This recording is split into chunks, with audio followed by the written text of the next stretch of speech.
Hot damn, these cinematics are good. So good that I do not wish to ruin them any more than I already am by talking over them or doing some clever rhyming like I've done in the past. The Willow rework is here, and it's a good one, folks. A real good one. And the first change you'll notice is the spanking new main menu, which sees Willow among the flames staring right into our souls. Seriously though, she looks so menacing I feel like I could spontaneously combust at any moment, and I actually wish she'd looked like this while in the game, for Pete's sake. But if it's appearances we are after, I suggest we should head into the curio cabinet, specifically the shop. Just like how we saw with the Winona rework update, Clay has offered new bundles of Willow-specific skins while providing not only a completely new skin in the Forlorn doll, more on that later, we also have the option to purchase or weave 3 new skins for pre-existing items. And trust me, they are far better than the stupid industrial sign and fence skins we got with Winona. And you know Beard, it's go big or go home, so he got all of them, baby. So let's break them down, shall we? First up, Ashley. And seeing as the description hints at Willow already knowing someone or something of that name, we can only guess that she or it was either another orphan or a previous stuffed animal of Willow's. But Ashley is the new Bernie. And it's a bloody stark comparison between the two, too. Sure, they both look worn as heck, but Bernie is a bear, and Ashley is a cat. But whatever the case, I'm actually really happy to see variety in character-specific loot. Next up, another character-exclusive item. The cursed Sterling Lighter in all of its beautiful elegance is here to light our path, and even perhaps beyond our time in the Constant as well. Obviously, it reskins Willow's lighter, and thank goodness for that. How many bloody years have we been using and staring at the same bloody thing? It's good to not only get an aesthetic change, but one that is so dang pretty too. Speaking of pretty, the baleful lace parasol bursts onto the scene with what might be the most beautiful and full-looking item reskin we have ever seen. Seriously, this reskin umbrella actually looks puffy and furry, and the colors are striking. This is a skin that would really suit Wendy in her morning veil, I think, but it's certainly gonna be on everyone's radar. Oh, and by the way, reskins aren't the only things up for grabs in this update. All of Willow's elegant skins for her person are now available to purchase or weave for 1,350 spools each. So, if you've been dying to get one of them, now's your chance. But stop the frickin' presses, everyone, as the Forlorn doll skin is here, and it might just be the most beautifully terrifying and a hopelessly adorable skin there is. There is no question that it's the best we've had in quite some time, but I may even argue that it's the best we've ever had. I'll be honest, I never really played Willow all that much in DST, and even apart from the new changes we will soon discuss, I now have an incredibly irresistible urge to play Willow all the gosh darn time simply due to this skin. It is absolutely stellar. Well done, Clay. And well done in making them all work in-game as well. The colors match the tone set by each skin, they don't appear out of place as some new designs do, and the flippin' lighter has a purple flame animation to boot. Magnificent. Heck man, we haven't even gotten to Willow herself and this update is glorious. But without further ado, let's talk the Willow rework. Well, what hasn't changed? Firstly, is the sanity game mechanic that comes from Willow being near fires and or the dwarf star. And as far as I can tell, the plus 11 per minute per fire sanity gain remains the same, along with the bonus plus 35 per minute from the star color's dwarf star, so no alterations there. Second, the ability to cook from Willow's lighter has not changed at all either. At the cost of 1% durability, you can cook just about anything you wish and be the one on the fly home-cooked meals on wheels. So much it up. But here's something that has changed. Any fuel that Willow adds to a fire is now 50% more effective than if any other character added that same fuel material. So, it not only takes 3 logs to reach 100% fuel burning rate within fire pits, saving individual logs themselves, but better yet, a single board sends the fire roaring. So Willow is now the only character who should be taming and starting these fires, as the resources saved will be quite noticeable.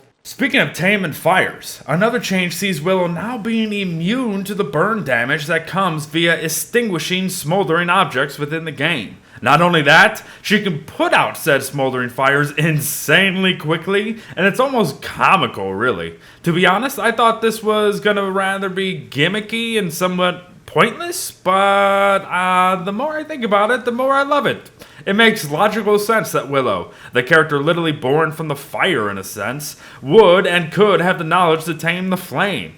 I like this little addition, and I like it a lot, actually. It adds a personal layer to a specific character and makes sense while doing it. People everywhere rejoice. Willow is now finally immune to fire damage, so thank frickin' goodness for that one. If you want to talk about character-specific reworks actually reworking the character to suit their lore and expected playstyle, look no further than Willow here. Granting full immunity to fire damage was probably all Clay ever really needed to start Willow off on the right track, and they did just that. But here's something really interesting. Willow now takes longer to overheat when compared to all our other whimsical survivors. In my test, I found that it took 41 seconds for characters to go from nominal temperature ranges of 25 to 30 degrees to the first stage of overheating. But for Willow and her new fiery heart, that same journey took a whopping 1 minute and 30 seconds. And keep in mind that these tests were run without even a single piece of summer gear equipped for either survivor. But can you imagine having the eyebrow or fleur shirt combined with Willow's new aversion to the heat? Bloody heck, everyone. It's like the Wilson's beard, puffy vest, beefalo hat, and heated thermal combo, only with Willow, who also needs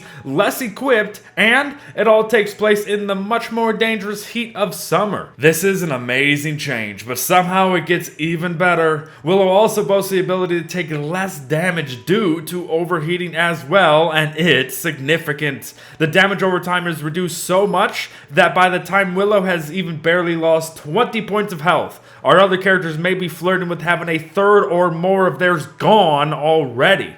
Willow can now brave the heat in more ways than one, and what an amazing change. I approve. What about the opposite end of the temperature spectrum, however? Well, to begin is a change that I thought would be really cool and rather game-changing, but it isn't. Not even close. You see, winter gear is now supposedly less effective on Willow, but it must be extremely minuscule because I could barely tell. Honestly, if Clay is looking to change anything following this update, I'd start here. Because if you're gonna make clothing items less effective, then actually make them less effective. But here's a change I can get behind, however. Willow now takes more damage and sees a loss of more sanity the colder she gets, which again, makes perfect sense. We ain't talking minor tweaks to these negative effects either. We are talking a potential minus 2.5 to 3 health per second damage over time effect, and a minus 1 or more sanity per minute drain. In other words, she loves and thrives in the heat, but she hates and cries in the cold.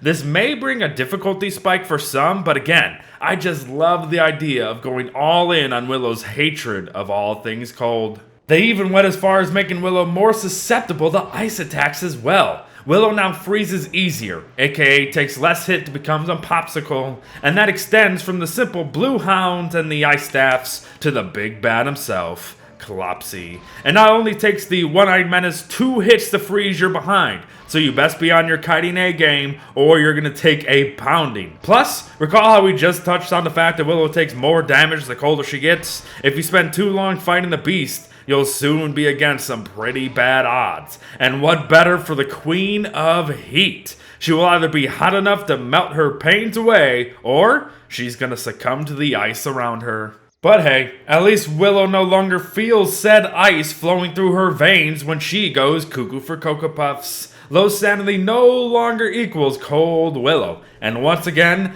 thank goodness for that, as it really never made any sense outside of winter.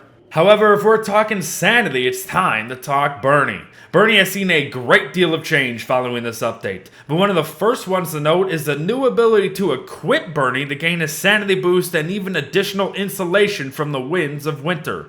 As far as the sanity boost, it's pretty abysmal, all things considered. From what I can tell, it appears to be a plus 2.5 or so sanity gain every 1% of Bernie's durability, and the process is gruelingly slow. It's a neat idea that suits the emotional attachment of the character, but it is executed poorly, so perhaps a little fix is needed here too. But what's truly noteworthy is that extra insulation I mentioned. With Bernie equipped, it takes 1 minute and 44 seconds for Willow to go from 56 degrees to the first stages of freezing. Without Bernie, that time drops to about a measly 53 seconds with no other insulators in play. So in essence, Bernie just became one of the best items to have for Willow players come winter, and I cannot be happier about it. I love that character-specific items are receiving the love that they deserve for so long, and this Bernie change is wonderful in every way. But Bernie has one more trick up his sleeve yet. Whenever Willow or another player in proximity is insane, Bernie will come alive and grow to relatively monumental proportions. And in this state, he will still serve to taunt shadow creatures, which in turn will keep them off you. But now, Bernie packs a punch. Not only does he sit at 2,000 health, but he deals 50 damage a wallop too. He is practically a walking handbat who serves as a sentry, and it's freaking awesome. The best part? It's not only shadow creatures any longer too. Bernie will taunt and fight pretty much any hostile creature apart from big bats, which is somewhat a shame as I would have loved to see Bernie face down some of those guys, but the fact that Bernie is now as useful as he is more than enough to satisfy me for now. This update is so flippin' good, but make note, don't worry about your teddy dying on you. It only takes but a single use of a sewing kit to repair him back up to 100%, which is rather shocking to me considering his use now. We may see if that changes down the line. But there you have it, everyone. The Willow rework in all its fiery glory. Personally, I find Willow's changes to be darn near perfect in terms of the directions they took, the lore they pulled from, and the playstyle players hope to achieve. Clay reignited Willow by turning her into the personification of ice and fire. But mostly fire, obviously.